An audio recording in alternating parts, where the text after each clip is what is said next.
This is the world of Attack on Titan, one plagued by the perpetual nature of violence. Children who have known nothing but the hateful spite of discrimination inadvertently become the discriminatory. A boy whose home is destroyed by Titans becomes not only the monster slaughtering others, but more importantly, one who is willing to psychologically guilt his past selves into working towards the same end. It's with this revelation that the show begins to challenge the idea that this cycle of violence is unbreakable. It's the first sliver of hope in this excessively cruel world. Perhaps this previously unfathomable power is the very thing humanity needs to break the wheel. But this hope, as most do, requires a sacrifice. An act as vile as it is inevitable in the grand scheme, Grisha's slaughter of the Rice family is what paved the way for every step the scouts took towards the truth. All this progress, as well as the pain and suffering that bought it, is a direct result of Zeke's unwillingness to be like his father, who he now sees as more like him than he ever believed. Their joint refusal to abandon Eren, their inability to let go of their humanity, is the very thing that breaks a monster free of his chains and allows him to uncover the origin of the wheel. From a time so ancient that even Eren's powers cannot touch it, Ymir's backstory is defined by her people's lack of agency. Their lives are set in stone as if they themselves were drawn in the history books, a fact illustrated in the animation itself through their hidden eyes. Ymir's people cannot escape the evils about to befall them, because even if there were a way, they would be unable to see it. So when the Eldians arrive with pikes and horsemen hell-bent on enslaving Ymir's village, there's nothing anyone can do to stop them. Even when Ymir stumbles upon the greatest power ever known to man, she remains subservient to King Fritz. She fights his wars, bears his children, and dies saving his life when in reality, she could destroy him with a single swat of her hand. Because to Ymir, a young girl enslaved, belittled, objectified, and abused, not even these powers are her own. To Ymir, the only peace to be found in life is death.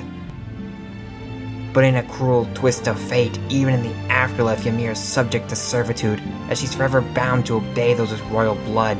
Every Titan ever formed, every brick of every wall in the island of Paradis, and every colossal Titan within them, all her doing as she's trapped in this hopeless cycle of violence. I'll end it! Here and now! Eren pulls her out of her despair, and unlike any Eldian before him, he offers Ymir her agency. He gives her the chance to fight back. He bestows upon her the liberating feeling of a path forward, and finally, for the first time in her depressing existence, Ymir can finally see. What does she see, you might ask? An evil so great it cannot be described in words, a reality so nightmarish that the sky itself turns red, an event so tragic that you somehow can't feel disgusted or revolted while watching it unfold. Rather, all you can do is stare in sheer awe at the genocidal grandiose of the rumbling.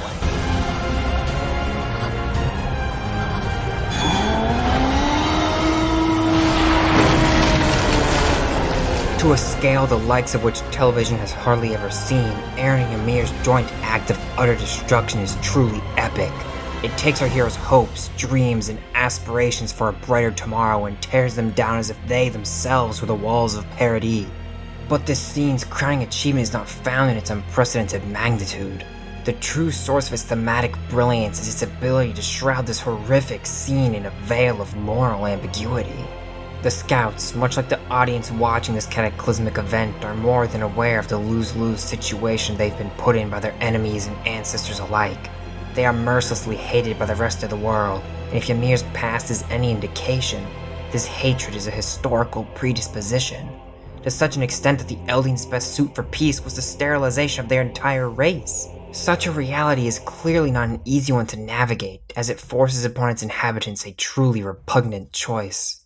They must either lay down their lives for the sake of their enemies, or sacrifice their humanity in the desperate hope of preserving it. And regardless of what they choose, many will die. This is the core of what makes the rumbling such a chilling spectacle. It's the point of no return that forever divides the selfless from the self-interested. And that's not to say that the latter are immoral. Their cause is arguably as valid as that of our heroes. The fact that so many fans will hardly believe they would make that same decision is evidence of how realistic this show, despite its grandeur, truly is. Because I honestly believe our heroes are right to fight back against Aaron's genocidal plan, but I completely understand why so many of you watching this video think the opposite. This scene does something that no other has been able to do. It philosophically divides its audience in the same way it divides its characters, and that, I think, is truly special. But we can't all be right. At the end of the day, morality is objective. Only one side will prevail. But no matter how the final episodes play out, no matter who lives or who dies, no matter which side wins, Attack on Titan's rumbling will be forever known as the moment that shook television like nothing before.